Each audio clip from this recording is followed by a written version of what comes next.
ഒരു ദാരുണ വാർത്തയിൽ നിന്ന് തന്നെ തുടങ്ങേണ്ടി വരുന്നതിൽ ഞങ്ങൾക്കും വിഷമമുണ്ട്.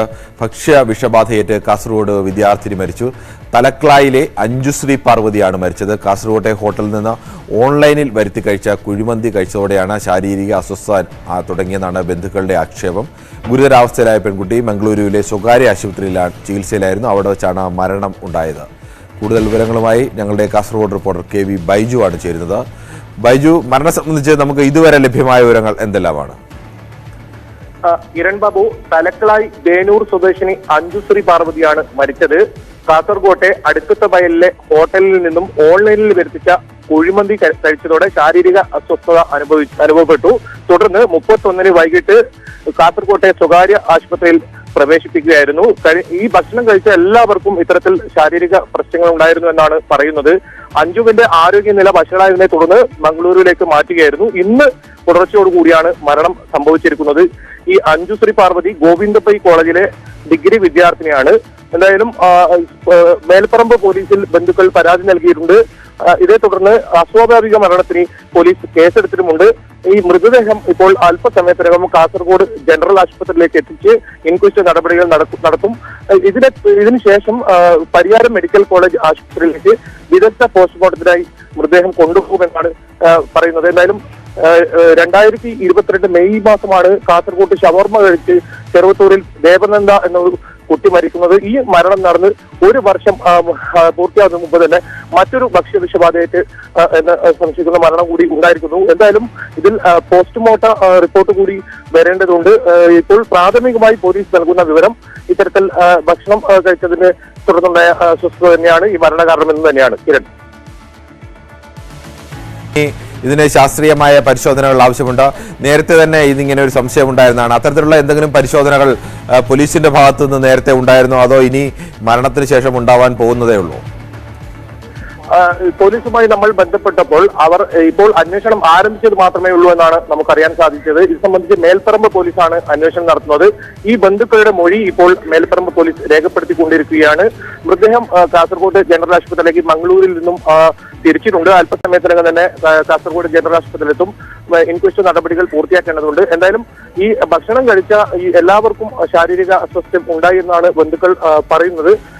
ഈ അഞ്ജുശ്രീ പാർവതിയെ ഗുരുതരാവസ്ഥയിലായതിനെ തുടർന്നാണ് മംഗളൂരിലേക്ക് മാറ്റിയതും ഇവിടെ ചികിത്സയിൽ കഴിയുന്നുണ്ടായതും. ഇന്ന് പുലർച്ചയോടുകൂടിയാണ് ദാരുണമായി മരണം സംഭവിച്ചിരിക്കുന്നത്. എന്നാലും ഇത് സംബന്ധിച്ച കൂടുതൽ അന്വേഷണം ഇനി വരേണ്ടതുണ്ട്. ഇത്തരത്തിലുള്ള അന്വേഷണം പോലീസിന്റെ ഭാഗത്തു നിന്നും മറ്റ് ആരോഗ്യവകുപ്പ് അധികൃതരുടെ ഭാഗത്തു നിന്നും ആരംഭിച്ചിട്ടുണ്ട്. ഈ ഗോവിന്ദപൈ കോളേജിലെ അവസാന വർഷ വിദ്യാർത്ഥിയാണ് ഈ അഞ്ജുശ്രീ പാർവതി. ഓൺലൈൻ വഴിയാണ് ഈ ഭക്ഷണം വീട്ടിലെത്തിച്ചത്. കുഴിമന്തിയാണ് കഴിച്ചതെന്നും ബന്ധുക്കൾ പറയുന്നുണ്ട്. എന്തായാലും ആരോഗ്യവകുപ്പും അതുപോലെ തന്നെ പോലീസ് അന്വേഷണം ആരംഭിച്ചത് മാത്രമേ ഉള്ളൂ ഈ ഘട്ടത്തിൽ. കിരൺ ബാബു, ബൈജു, ഈ സംഭവം ഉണ്ടായ ശേഷം സ്വാഭാവികമായും വീട്ടുകാർ പോലീസിൽ അറിയിച്ചു കാണുമല്ലോ. അപ്പോൾ അവരുടെ ഒരു മരണം വരെ കാത്തിരുന്നോ ഈ പോലീസുകാർ അന്വേഷണം ആരംഭിക്കാൻ വേണ്ടി? ഈ സമയത്തിനിടയ്ക്ക് ഈ ഹോട്ടലിൽ നിന്ന് വീണ്ടും നിരവധി പേർ ഭക്ഷണം കഴിക്കുന്ന അവസ്ഥയൊക്കെ ഉണ്ടായി കാണില്ലേ? തീർച്ചയായും അത്തരത്തിൽ വേണം നമുക്ക് മനസ്സിലാക്കാൻ. കാരണം പോലീസുമായി ബന്ധപ്പെട്ടപ്പോൾ പറയുന്നത് ഇപ്പോൾ ഇവരുടെ മൊഴി രേഖപ്പെടുത്തുന്നത്ര നേരത്തെ മൊഴി രേഖപ്പെടുത്തിയിട്ടില്ല എന്ന് വേണം നമുക്ക് അങ്ങനെയെങ്കിൽ മനസ്സിലാക്കാൻ. എന്തായാലും ഇപ്പോഴും അസ്വാഭാവിക മരണത്തിന് കേസെടുത്തല്ലാതെ പോലീസ് മറ്റു നടപടികളിലേക്ക് കടന്നിട്ടില്ല. ഈ ഹോട്ടൽ ഇതിനു ശേഷവും ഇവിടെ പ്രവർത്തിച്ചു എന്നതാണ് ഏറെ പ്രധാനപ്പെട്ട ഒരു വസ്തുത. ഈ ഹോട്ടൽ ഏതെങ്കിലും തരത്തിൽ ഇത്തരത്തിൽ നിരവധി പേർക്ക് ഭക്ഷ്യവിഷബാധ ഏറ്റിട്ടും ഈ ഹോട്ടൽ ഇവിടെ പിന്നീടും പ്രവർത്തിച്ചു എന്നതാണ് നമുക്ക് മനസ്സിലാക്കാൻ സാധിക്കുന്നത്. എന്തായാലും അടുത്ത വയലിലെ ഒരു ഹോട്ടലിലാണ് ഇത്തരത്തിൽ കുഴിമന്തി കഴിച്ച് ഈ വിദ്യാർത്ഥിനി മരിച്ചിരിക്കുന്നത്. മറ്റു നടപടികൾ ആരോഗ്യവകുപ്പിന്റെ ഭാഗത്തു നിന്നും ഇതുവരെ ഉണ്ടായിട്ടില്ല എന്ന് തന്നെയാണ് നമുക്ക് മനസ്സിലാക്കാൻ സാധിക്കുന്നത്. ഇന്ന് രാവിലെയാണ് പോലീസ് ഈ കാര്യത്തിൽ ഉണർന്നു പ്രവർത്തിച്ചതെന്ന് വേണം നമുക്ക് മനസ്സിലാക്കാൻ. അത് മാത്രമല്ല, ഈ കാര്യത്തിൽ ഒരു സ്ഥിരീകരണവും ഇപ്പോഴും പോലീസിനും മറ്റ് അധികൃതർക്കോ നൽകാൻ സാധിക്കുന്നില്ല എന്നതും ഖേദകരമാണ്. കാരണം സംസ്ഥാനത്ത് മറ്റ് സ്ഥലങ്ങളിലും ഭക്ഷ്യവിഷബാധ ഉണ്ടാകുന്നു. എന്നാൽ കാസർഗോഡ് വലിയ പരിശോധന ഈ അടുത്ത സമയത്തൊന്നും ഉണ്ടായതായി നമുക്ക് അറിയാൻ സാധിച്ചിട്ടില്ല. അതുകൊണ്ട് തന്നെ ഈ കാര്യത്തിൽ അന്വേഷണം എന്തായാലും വേണ്ടിവരും. മറ്റ് ആരോഗ്യവകുപ്പിന്റെ ഭാഗത്ത് വലിയ തോതിലുള്ള ഒരു വിശദീകരണം ഇപ്പോഴും നമുക്ക് ലഭിക്കുന്നില്ല. ഏതായാലും ബന്ധുക്കളൊക്കെ അല്പസമയത്തിനകം ജനറൽ ആശുപത്രിയിൽ എത്തുമെന്നാണ് നമുക്ക് അറിയാൻ സാധിച്ചിരിക്കുന്നത്. കിരൺ, ബൈജു, ഇത് ആരുടെയെങ്കിലും മരണം ഉണ്ടാകുന്ന സമയത്ത് മാത്രം പരിശോധന നടത്തുക, അല്ലാത്ത സമയത്ത് അതൊന്നും ചെയ്യാതിരിക്കുക. ഭക്ഷ്യവിഷബാധയേറ്റ് ഗുരുതരമായ ആശുപത്രിയിൽ കിടക്കുന്ന ഘട്ടത്തിൽ പോലും ഭക്ഷ്യസുരക്ഷാ വിഭാഗം അവിടെ ഒരു പരിശോധന നടത്തുകയോ ആ ഹോട്ടലിന്റെ പ്രവർത്തനം തൽക്കാലത്തേക്കുമെങ്കിലും നിർത്തിവെക്കുക, അല്ലെങ്കിൽ പോലീസ് അത്തരത്തിൽ അന്വേഷണം നടത്തുകയോ ഒന്നും ചെയ്യാതിരിക്കുക എന്ന് പറയുമ്പോൾ എത്രത്തോളം വലിയ തരത്തിലാണ് ഇതൊന്നും ഈ നാട്ടിൽ ഇങ്ങനെയൊക്കെ മതി എന്നുള്ളൊരു തീരുമാനത്തിലേക്ക് ഈ ആരോഗ്യവകുപ്പും അതോടൊപ്പം തന്നെ ഈ ഭക്ഷ്യസുരക്ഷാ വകുപ്പും പോലീസും ഒക്കെ മാറുന്നത്? കിരൺ ബാബു, വളരെ ഖേദകരം തന്നെയാണ്. കഴിഞ്ഞ ദിവസങ്ങളിലെല്ലാം സംസ്ഥാനത്ത് ഇത്തരത്തിൽ ഭക്ഷ്യവകുപ്പിന്റെ പരിശോധന നടക്കുമ്പോഴും നമ്മൾ അന്വേഷിക്കുന്നുണ്ടായിരുന്നു, ഏതെങ്കിലും തരത്തിൽ ഹോട്ടലുകളിലോ മറ്റോ പരിശോധന നടത്തുന്നുണ്ട്. എന്നാൽ കാസർകോട്ട് നിർഭാഗ്യമെന്ന് പറയട്ടെ, ഏതെങ്കിലും തരത്തിലുള്ള ഒരു പരിശോധന കഴിഞ്ഞ ദിവസങ്ങളിലൊന്നും ഉണ്ടായിട്ടില്ല എന്ന് തന്നെ വേണം പറയാൻ. മാത്രമല്ല, ഈ നേരത്തെ കിരൺ ബാബു സൂചിപ്പിച്ചതുപോലെ തന്നെ 31-ന് ഈ സംഭവം നടക്കുന്നു. ഇത്രയും ദിവസം കഴിഞ്ഞിട്ടും ഇത് ഈ ഗുരുതരാവസ്ഥയിൽ മംഗളൂരുവിൽ കുട്ടിയെ പ്രവേശിപ്പിച്ചിട്ടും അധികൃതരുടെ ഭാഗത്ത് നിന്ന് ഏതെങ്കിലും തരത്തിലുള്ള ഒരു അന്വേഷണം ഇത് സംബന്ധിച്ച് ഉണ്ടായിട്ടില്ല എന്നത് വളരെ വസ്തുതയാണ്. എന്തായാലും ഈ സംബന്ധിച്ച് ഇപ്പോൾ ഗൗരവമായി തന്നെ ഇപ്പോൾ ഈ ആരോഗ്യവകുപ്പും പോലീസും ഈ സംഭവം എടുത്തിട്ടുണ്ട്. ഈ മൊഴി രേഖപ്പെടുത്തുന്നത് തന്നെ ഇന്ന് ഈ മരണം സംഭവിച്ചതിന് ശേഷമാണ് ഈ കുട്ടിയുടെ മൊഴി പോലും രേഖപ്പെടുത്തുന്നത്. എന്നാലും ഇത് സംബന്ധിച്ച കൂടുതൽ വിവരങ്ങൾ ഇനി വരാനിരിക്കുന്നതേ ഉള്ളൂ. അല്പസമയം മുമ്പാണ് ഈ കുട്ടി മരണം സംഭവിച്ചത്. എന്തായാലും മൃതദേഹം ഇപ്പോഴും മംഗളൂരുവിൽ തന്നെയുണ്ട്. മംഗളൂരിൽ തിരിച്ചു എന്നാണ് നമുക്ക് മനസ്സിലാക്കാൻ സാധിക്കുന്നത്. കാസർഗോഡ് ജനറൽ ആശുപത്രിയിലേക്കാണ് മൃതദേഹം കൊണ്ടുവരിക. അതിനുശേഷം വിദഗ്ധ പോസ്റ്റ്മോർട്ടത്തിനായി പരിയാരം മെഡിക്കൽ കോളേജിലേക്ക് കൊണ്ടുപോകുന്നതാണ് പോലീസ് പറയുന്നത്. കിരൺ, ഈ കഴിഞ്ഞ ദിവസമാണ് കോട്ടയത്ത് സമാനമായ ഒരു സംഭവം ഉണ്ടായത്.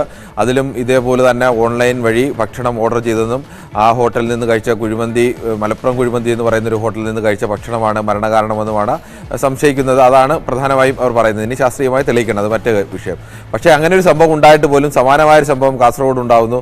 ആ കാസർഗോഡ് ആ വിഷയത്തിൽ പോലും ഒരു അന്വേഷണത്തിന് അല്ലെങ്കിൽ ഏതെങ്കിലും തരത്തിൽ അവിടെ വീണ്ടും ആളുകൾക്ക് ഭക്ഷ്യവിഷബാധയ്ക്കുള്ള സാധ്യതയുണ്ടോ, അത്തരം അന്വേഷണത്തിന് പോലും ഇവർ തയ്യാറാകുന്നില്ലെങ്കിൽ ജനപ്രതിനിധികൾ ആരും ഈ വിഷയത്തിലൊന്നും ഇടപെട്ടിട്ടില്ലേ? കിരൺ ബാബു, ഈ കാര്യത്തിൽ ജനപ്രതിനിധികളുടെ ഭാഗത്തുനിന്നൊരു പ്രതികരണം ഇതുവരെ ലഭ്യമായിട്ടില്ല. നമുക്ക് മനസ്സിലാക്കുന്നതനുസരിച്ച് എന്തായാലും കഴിഞ്ഞ ദിവസങ്ങളിലൊന്നും ജില്ലയിൽ വലിയ തോതിലുള്ള പരിശോധനകളൊന്നും ഉണ്ടായിട്ടില്ല എന്ന് തന്നെ വേണം പറയാൻ. കാരണം നേരത്തെ സൂചിപ്പിച്ചതുപോലെ ഇത്തരത്തിൽ കുഴിമന്തി കഴിച്ചൊരു മരണം സംഭവിച്ചതിനെ തുടർന്ന് കാസർഗോഡ് ജില്ലയിൽ പ്രത്യേകിച്ച് ആദ്യമായി ഷവർമ കഴിച്ച് ഒരു വിദ്യാർത്ഥി മരിക്കും, വലിയ വാർത്താ പ്രാധാന്യം ഇത്തരത്തിൽ വിവാദമുണ്ടാവുകയും ചെയ്ത ഒരു സാഹചര്യം കൂടി നിലനിൽക്കെ പരിശോധനകൾ ഉണ്ടാകുമെന്ന ഒരു കണക്കൂട്ടിലാണ് ഇവരുമായി ബന്ധപ്പെട്ടത്. എന്നാൽ ഏതെങ്കിലും തരത്തിലൊരു പരിശോധന കഴിഞ്ഞ ദിവസങ്ങളിലൊന്നും കാസർഗോഡ് വലിയ തോതിൽ ഉണ്ടായിട്ടില്ല എന്ന് തന്നെ മനസ്സിലാക്കാൻ. ഈ മരണ സംഭവത്തിലും ഈ ഹോട്ടൽ തുറന്ന് പ്രവർത്തിച്ചുകൊണ്ടിരിക്കുകയായിരുന്നു എന്നാണ് മനസ്സിലാക്കാൻ സാധിക്കുന്നത്. എന്തായാലും അടുത്ത ബൈലിലെ ഒരു ഹോട്ടലാണ്. ഇത്തരത്തിൽ ഈ കുട്ടി പാർസൽ വരുത്തിയത് തന്നെയാണ്. ഇത് സമാനമായ സംഭവം തന്നെയാണ് ഈ കാസർഗോഡും ഉണ്ടായിരിക്കുന്നത്. 31-ന് ഈ സംഭവം നടക്കുന്നു. ഗുരുതരാവസ്ഥയിൽ കുട്ടിയെ മംഗളൂരുവിൽ കൊണ്ടുപോകുന്നു. ഈ നിരവധി പേർക്ക് ഇത്തരത്തിൽ ശാരീരിക അസ്വസ്ഥം ഉണ്ടാകുന്നു. എന്നാൽ പോലീസോ മറ്റ് വകുപ്പുകളോ ഈ കാര്യത്തിൽ ഒരു വിവരവും ഉണ്ടായില്ല. ഏതായാലും ഈ മരണം നടന്നതിന് ശേഷമാണ് ഈ കാര്യങ്ങളൊക്കെ ഇപ്പോൾ പുറത്തു വരുന്നത്. ഇത്തരത്തിൽ സംഭവം നടന്നു എന്ന കാര്യം പോലും. ബൈജു, ദയവായി തുടരുക. MA നെല്ലിക്കുന്ന് MLA കൂടി നമുക്കൊപ്പം ചേരുന്നുണ്ട്. ശ്രീ നെല്ലിക്കുന്ന്, കേരളത്തിലെ ഹോട്ടലുകളിൽ നിന്ന് വിശ്വസിച്ച് ഭക്ഷണം മേടിച്ച് കഴിക്കാൻ കഴിയാത്ത ഒരവസ്ഥയിലാണ്. കോട്ടയത്ത് ഒരു പെൺകുട്ടി ഭക്ഷ്യവിഷബാധയേറ്റ് മരിക്കുന്നു. അതിനുശേഷം തൊട്ടു പിന്നാലെ ഇപ്പോൾ കാസർഗോഡും ഒരു പെൺകുട്ടി ഭക്ഷ്യവിഷബാധയേറ്റ് മരിക്കുന്നു. ഇത്തരം പരിശോധനകളൊന്നും ഏതെങ്കിലും ഹോട്ടലുകളിൽ അത്തരം പരിശോധനകൾ ആരെങ്കിലും മരിക്കുമ്പോൾ മാത്രം 1-2 ദിവസം പരിശോധന നടത്തുക എന്നതിനപ്പുറത്തേക്ക് കൃത്യമായ ഒരു പരിശോധന നടത്താൻ പോലും ഈ സംവിധാനങ്ങളൊന്നും തയ്യാറാകുന്നില്ലേ? നമുക്ക് ഈ നമ്മുടെ ആരോഗ്യ മേഖലയിൽ ഈ ഇത്തരം പരിശോധനകൾ നടത്താൻ ഒരുപാട് സംവിധാനങ്ങൾ ഉണ്ടെങ്കിലും നിങ്ങൾ ആളുകൾ മരിച്ചതിന് ശേഷമാണ് നമുക്ക് ബോധം വരുന്നത്. ഇങ്ങനെയുള്ള സംവിധാനങ്ങൾ ഉണ്ട് എന്ന് പോലും ജനങ്ങളും നമ്മളൊക്കെ അറിയുന്നത് ആളുകൾ മരണപ്പെട്ടതിന് ശേഷം. ഇപ്പോൾ കാസർഗോഡ് അടുത്ത കാലത്ത് 2ാമത്തെ സംഭവമാണ്. ചെറുവത്തൂരിൽ ഒരു മരണമുണ്ടായി ഭക്ഷ്യവിഷബാധയേറ്റ്. ഇവ കാസർഗോട്ടും സംഭവിച്ചിരിക്കുന്നു. അപ്പോൾ ഇത് ഹോട്ടലുകളിലുള്ള ഭക്ഷണം വാങ്ങി കഴിക്കുന്ന ആളുകൾക്ക് ഈ ദാരുണമായ അന്ത്യം ഉണ്ടാകുന്നു എന്ന് പറയുമ്പോൾ ഒരു പരിശോധന എന്ന് പറയുമ്പോൾ ഈ പദാർത്ഥങ്ങളിൽ എന്തൊക്കെയാണ് ചേർക്കുന്നത്, എന്തുകൊണ്ടാണ് ഇങ്ങനെ സംഭവിക്കുന്നത്, പഴകിയ ഭക്ഷ്യ വസ്തുക്കളാണോ നൽകുന്നത് ആളുകൾക്ക്, ഒരു പരിശോധന അത്യാവശ്യമാണ്. എപ്പോഴെങ്കിലും മരണം നടന്നതിന് ശേഷം ഹോട്ടലുകളിലും റെസ്റ്റോറന്റുകളിലും ഇങ്ങനെ പരിശോധന നടത്തിയാൽ പോരാ.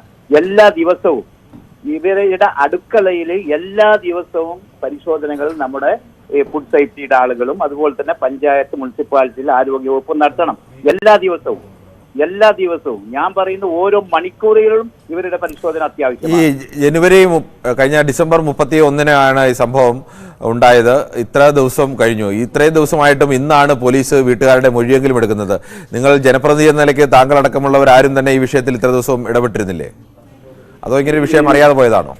നമ്മളുടെ ശ്രദ്ധയിൽപ്പെട്ടില്ല. തീർച്ചയായിട്ടും ഇവരുടെ ഈ ബന്ധുക്കളൊന്നും നമ്മളെ ശ്രദ്ധയിൽപ്പെടുത്തിയിരുന്നുവെങ്കിൽ തീർച്ചയായും നമ്മുടെ ഭാഗത്ത് ഫലപ്രദമായ ഇടപെടൽ ഉണ്ടാകുമായിരുന്നു. നമ്മളൊക്കെ ഈ കാര്യത്തിൽ വളരെയധികം ജാഗ്രത വേണമെന്ന് എപ്പോഴും വളരെ കർക്കശമായി പറയുന്ന ജനപ്രതിനിധിയുടെ കൂട്ടത്തിൽപ്പെട്ട ഒരാളാണ് ഞാൻ. ശരി, ഈ സമയത്ത് പ്രതികരിച്ചതിന് പ്രത്യേക നന്ദി ശ്രീ എന്നെ നെല്ലിക്കുന്ന്. ഞങ്ങൾ കാസർഗോഡ് DMOയുമായി ബന്ധപ്പെട്ടിരുന്നു ഈ വിഷയത്തിൽ പ്രതികരണത്തിന് വേണ്ടി. അങ്ങനെ ഒരു സംഭവം ഉണ്ടായത് പോലും DMO ഇതുവരെയും അറിഞ്ഞിട്ടില്ല. ഒരു ഹോട്ടലിൽ നിന്ന് ഭക്ഷ്യവിഷബാധ ഏൽക്കുക, ഒരാൾക്ക് അതീവ ഗുരുതരമായ ഒരു വിദ്യാർത്ഥിനി ആശുപത്രിയിൽ കിടക്കുക, വിദഗ്ധ ചികിത്സയ്ക്ക് വേണ്ടി വലിയ ആശുപത്രിയിലേക്ക് കൊണ്ടുപോകേണ്ട അവസ്ഥ ഉണ്ടാവുക, മറ്റു പലർക്കും സമാനമായ അസ്വസ്ഥതകൾ ഉണ്ടാവുക, ഇത്രയൊക്കെ ഉണ്ടായിട്ടും DMO ഇതുവരെ ഇങ്ങനെ ഒരു സംഭവം തന്നെ അറിഞ്ഞിട്ടില്ല എന്നാണ്. എന്താണ് ഈ നാട്ടിലെ ഈ ആരോഗ്യ പ്രവർത്തകരുടെ സംവിധാനം എന്നുള്ളതിനെ സംബന്ധിച്ച് നമുക്ക് കൂടി സംശയം വരുന്നതാണ്. എത്രത്തോളം അലസതയോടുകൂടിയാണ് ഇവരൊക്കെ വിഷയങ്ങൾ കൈകാര്യം ചെയ്യുന്നത് എന്നുള്ളത്. സാധാരണ മനുഷ്യരുടെ ജീവൻ്റെ വിഷയമാണ്. ആ വിഷയത്തിൽ പോലും അത്തരത്തിലുള്ള പ്രതികരണം ഉണ്ടാവുന്നത്. ADMനെയും നമ്മൾ വിളിച്ചിരുന്നു. അദ്ദേഹവും ഈ വിഷയത്തിനെക്കുറിച്ച് ഇപ്പോൾ അറിയുന്നത് മാത്രമേ ഉള്ളൂ. അദ്ദേഹം മറ്റ് അന്വേഷണങ്ങൾ നടക്കട്ടെ എന്നുള്ള നിൽക്കുകയാണ്. ഒരു കുട്ടി ഗുരുതരാവസ്ഥയിലായിട്ട് 7 ദിവസം ഇന്നാവുന്നു. ഇന്ന് 7-ാം തീയതിയാണ്. 7 ദിവസമായിട്ടും ഏതെങ്കിലും തരത്തിലുള്ള അന്വേഷണം പോലീസിൻ്റെ ഭാഗത്തു നിന്നോ ഭക്ഷ്യസുരക്ഷാ വകുപ്പിൻ്റെ ഭാഗത്തു നിന്നോ സമാനമായൊരു സംഭവം കോട്ടയത്ത് ഉണ്ടാവുകയും കോട്ടയത്ത് ഹോട്ടലിലൊക്കെ അടിച്ചു തകർക്കുന്ന അവസ്ഥയിലേക്ക് വലിയ പ്രതിഷേധങ്ങളൊക്കെ വരികയും സംസ്ഥാനത്താകെ വലിയ പരിശോധന നടത്താനൊക്കെ തീരുമാനിക്കുകയും പരിശോധന നടത്തിയെല്ലാം കർശനമായ നടപടിയെടുക്കും എന്നൊക്കെ പറയുകയും ഒക്കെ ചെയ്തതാണ് മന്ത്രി. പക്ഷേ അങ്ങനെ കാര്യങ്ങൾ നടക്കുന്നില്ല എന്നതിൻ്റെ തെളിവ് കൂടിയാണ് ഒരു പെൺകുട്ടിയുടെ ഈ ദാരുണമായ അന്ത്യം. ബൈജു നമുക്കൊപ്പം വീണ്ടും തുടരുന്നുണ്ട്. ബൈജു, ഈ ഏതെങ്കിലും സംഘടനകളുടെയൊക്കെ ഭാഗത്തു നിന്ന് ഇപ്പോൾ പ്രതിഷേധം അത്തരത്തിലൊക്കെ സ്വാഭാവികമായും ഉയരാൻ സാധ്യതയുണ്ട്. അത്തരം വിഷയം ഏതെങ്കിലും ഉയർന്നു വന്നിട്ടുണ്ടോ അവിടെ? കിരൺ ബാബു MLA സൂചിപ്പിച്ചതുപോലെ തന്നെ ഈ കാര്യം ഇപ്പോൾ അറിഞ്ഞു വരുന്നേ ഉള്ളൂ. അത്രമേലും ഈ 7 ദിവസമായിട്ടും ഈ സംഭവം പുറത്ത് അറിഞ്ഞിട്ടില്ല. ആരോഗ്യവകുപ്പ് മൗനം നടിക്കുന്നു. വളരെ ദൗർഭാഗ്യകരമായ കാര്യങ്ങളാണ് കാസർഗോഡ് ഇപ്പോൾ നടക്കുന്നതെന്ന് പറയാൻ പോലീസിന് പോലും ഈ കാര്യത്തിൽ വലിയ ഒരു ധാരണയില്ല എന്ന് വേണം മനസ്സിലാക്കാൻ. എന്തായാലും ഈ സംബന്ധിച്ച വിവരങ്ങൾ പുറത്തു വരുന്നേ ഉള്ളൂ. എന്നാൽ ബന്ധുക്കൾ ഇപ്പോൾ മേൽപ്പറമ്പ് പോലീസിൽ പരാതി നൽകിയതിനെ തുടർന്ന് ഇത്തരത്തിലുള്ള മൊഴി പോലീസ് ഇപ്പോൾ രേഖപ്പെടുത്താൻ തുടങ്ങിയിട്ടുണ്ട്. ബന്ധുക്കളുടെ മൊഴി രേഖപ്പെടുത്താൻ തുടങ്ങിയതേ ഉള്ളൂ എന്നാണ് പോലീസ് നമ്മോട് വ്യക്തമാക്കുന്നത്. എന്തായാലും ഈ ഭക്ഷണം കഴിച്ച വിവരവും മറ്റു കാര്യങ്ങളും ആശുപത്രിയിലായ കാര്യങ്ങളും ബന്ധുക്കൾ മൊഴി നൽകിയിട്ടുണ്ട്. അതുകൊണ്ട് തന്നെ അസ്വാഭാവിക മരണത്തിന് നിലവിൽ കേസെടുത്തിട്ടുണ്ട്. മറ്റ് വകുപ്പുകൾ മറ്റ് അന്വേഷണം നടത്തിയതിനു ശേഷം ഉണ്ടാകുമെന്നാണ് പോലീസ് പറയുന്നത്. എന്തായാലും ഇന്ന് രാവിലെയോട് കൂടിയാണ് ഈ വിവരം പോലീസും അതുപോലെ തന്നെ ആരോഗ്യവകുപ്പും അധികൃതർ മനസ്സിലാക്കുന്നതെന്ന് വേണം ഇപ്പോൾ അറിയാൻ. എന്തായാലും ഇത് സംബന്ധിച്ച് കൂടുതൽ അന്വേഷണം ആരംഭിച്ചതേ ഉള്ളൂ. ഈ കുട്ടിയുടെ മൃതദേഹം അല്പസമയത്തിനകം ജനറൽ ആശുപത്രിയിലേക്ക് എത്തുമെന്നാണ് പോലീസ് അറിയിച്ചത്. മംഗളൂരിൽ നിന്നും ഇവർ പുറപ്പെട്ടിട്ടുണ്ട്. ബൈജു, എന്തായാലും ഈ പോലീസിനെ കൃത്യമായി ഇവർ അറിയിച്ചിരുന്നോ? വീട്ടുകാരെങ്കിലും അറിയിച്ചിരുന്നോ? മറ്റുള്ളവരാരെങ്കിലും പരാതി ഉന്നയിച്ചിരുന്നോ? തുടങ്ങിയ വിഷയങ്ങൾ കൂടി നമുക്ക് അറിയേണ്ടതുണ്ട്.